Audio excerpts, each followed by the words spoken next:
Ngayong umaga, may dadagdag na naman sa listahan natin ng mga malikhaing kabarangay.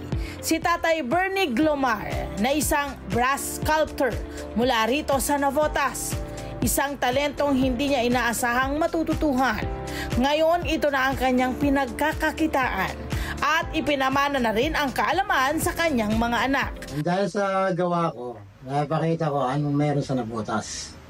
Alamin natin kung paano binubuo ni Tatay Bernie ang kanyang mga obra na ipagmamalaki nating gawang Pinoy.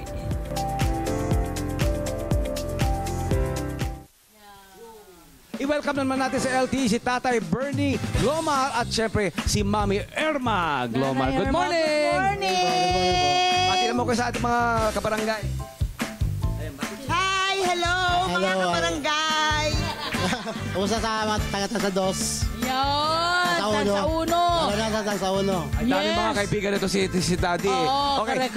Okay, sir, ma'am, kailan po ba nag-umpisa itong inyong brass sculpture? Brass sculpture ng mga endeavors natin dyan, yes. 2017 na ako na.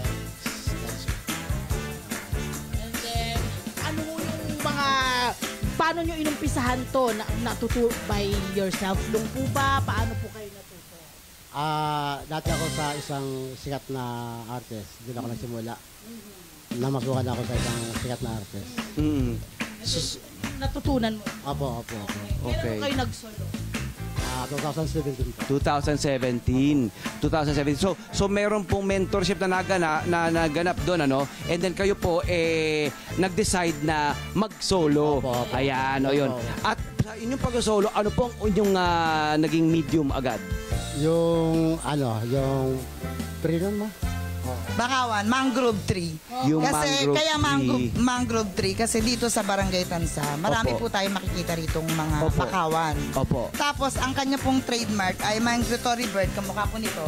Dahil po dito sa Navotas ay marami po tayo makikitang mga ganito pong ibon. Okay. Kaya ang ginagawa niya pong obra ay pride po ng Navotas dahil Naboteño po kami. Tama. At yung mga ginagawa pa niya ay yung mga harvest na karamihang hanap buhay dito po sa bayan ng Navotas. Oo, yung mga yung mga intrinsic dito sa barangay, sa area, 'di ba? Yes, Yun ang po. ibinibida nila culturally, 'di ba? Syempre. Okay, so ito po inyong ipakita na natin agad kasi talaga Kasi namang nga, nagsusumigaw sa galing at Mag-start ganda. na tayo. Ito po yung kanilang mga obra na iba-iba. Ayan, yung mga ganito. Ano, meron ho bang mga titulo yung mga yan, sir? Meron po. Tagak po. Tagak. Opo. Ayan, kasi maraming tagak dito. Opo. Yung mga ganitong klase po ng kagaya po nitong obra na to, gaano katagal po ang pagbuo ng mga... Siguro mga 2 weeks ganyan. 2 weeks Oo po. Ito po ba ay tapos na o ano hong nangyari rito? Bakit ho hindi? Opo yan. Bakit ho particularly na parang mga walang mga dahon yung iba? Kunwari, patay na siya. May tumutubo pang... Parang may bagong pag-asa ang peg natin. Kunwari, patay na siya. Uli ka nabubuhay. Ang husay. And then, ito naman, ito talaga makikita mo rito, no? Ito yung mga sinasabi nyo pong pangingisda. Okay, so yung idea po ninyo, doon na papasukin natin yung cameraman natin para at least makapag-video siya ng mga gawa po ninyo. So ito pong mga ito, mula anong year po itong ginawa nyo po itong mga ito? Or pag may exhibit po kayo or may order po ng inyong mga customers, saka lang po ba kayo naggumagawa or ng obra niyo? Kahit wala po, wala akong ginagawa. Ipon lang ako ng obra. Para sakali ba pumunta, mayroon sila makikita. Okay. Sa lahat ho ng nandito, like yung pinapakita namin ngayon, meron ho ba kayong particular na paborito at anong kwento po nun? Ano po, yung harvest, kasi yung hanap buhay namin, katulad niya ito. Kasi, ito kasi, naranasan ko rin maghanap buhay ng ganito. Lalo na ibang... Yung mangingisda ho. Opo. Gaano katagal ho kayo naging mangingisda? Matagal-tagal din, mga yan. Kasi karamihan dito sa amin, sa Navotas, ang karamihan talaga ng hanap buhay dito, mga isda. And speaking of love, and speaking of mangingisda,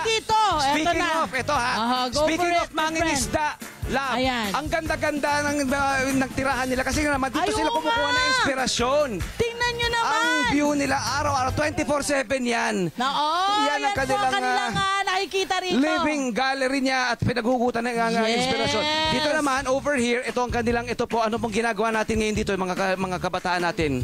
Ayan, sisimulan sa dahon. Sa dahon. Kami ng dahon. Yung anak ko panganay, kinakatulong ko yung Pangalan. Romer. Si Romer po, Romer. Tapos yung si Clint. Kaya naman yung Si Clint taga-gupit po. ng dahon. Si Ayun. Kuya naman taga-buo. Ayan. Okay, sir, sa mga gustong mag-order at magpa-commission ng artwork nyo, saan po kayo makikita? Dito, Ayan, ma'am. Ayan, ito sa business side. Kasi nga, it proves na ang Meron po art ay kami- pwedeng effective na negosyo. Yes po. Meron po kami mga gallery around Metro Manila, Pampanga, at meron din po kami FB page Glomar Art. Paki-like and follow lang. Like and follow, Glomar Art. Ay, ako agad. Nandun na po ako. Kami ha. Okay, maraming salamat. Sir Bernie, Ma'am Erma, maraming God salamat bless you at po. syempre ang inyong buong pamilya dito sa inyong... Hello po mga Kanet 25! Si Kuya Tony Pet po ito mula sa Love, Tony Pet and Everything. For more Love, Tony Pet and Everything updates, just click on our subscribe button and follow us on our Net25 social media pages at Net25 TV and at Net25 Entertainment Facebook. Magkita-kita po tayo!